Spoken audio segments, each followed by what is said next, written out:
cognitive impairment. Just look at Trump's speech, that hour-and-a-half long speech, and he wasn't talking about unity, after a while, and was going after Biden when he said he wasn't, and we should all be talking about Trump's cognitive impairment, that he should not be running.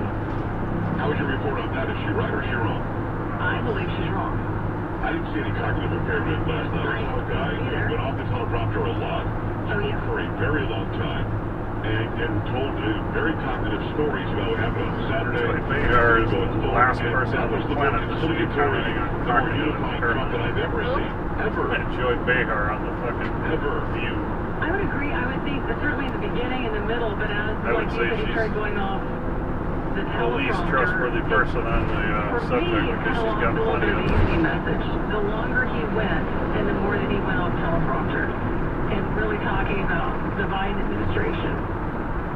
And there was one quote from Texas Senator John Cornyn who said the only critique I would have of Trump's speech last night was that he didn't talk about the great things that his administration did. He really liked to focus last night, like the longer the speech went, on all the things that are wrong in the Biden administration.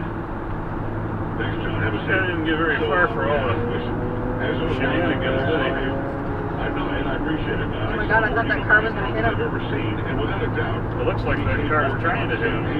As the speech went it on, wasn't just me? He called out what was wrong with that administration and the He must have pissed that car off. The entire time, as he should have. But I didn't see him losing the message of, I'm going to be better for all of America. We're going to make for everybody. I didn't see him exclude anybody as he went on, but he certainly had to go after the current administration. Let me give you the part of the speech where he talks about getting shot. He says the only time he's ever going to talk about. Let me begin this evening by expressing my gratitude to the American people for your outpouring of love and support following the assassination attempt at my rally on Saturday.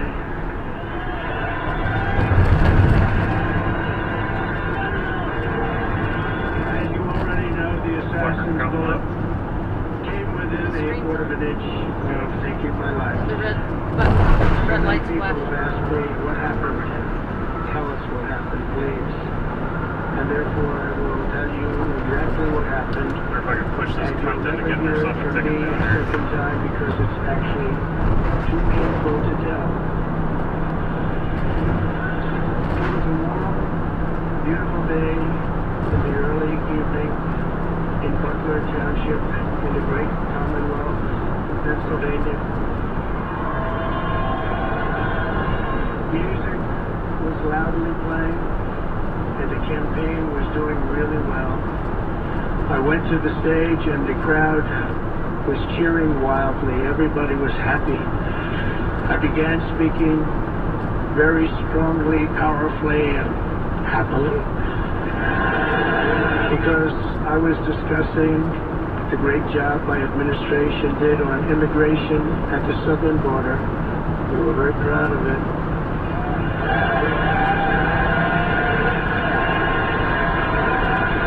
Behind me and to the right was a large screen that was displaying a chart of border crossings under my leadership. The numbers were absolutely amazing. In order to see the chart, That fucking cunt right there is the reason you gotta carry a couple of marbles in your fucking coat pocket. and Some was cunt does that shit, you just ready fucking to drop them and they begin bounce just about a little windshield bit height. further turn, which I'm very lucky I didn't do, when I heard a loud whizzing sound and felt something hit me really, really hard on my right ear. I said to myself, wow, what was that?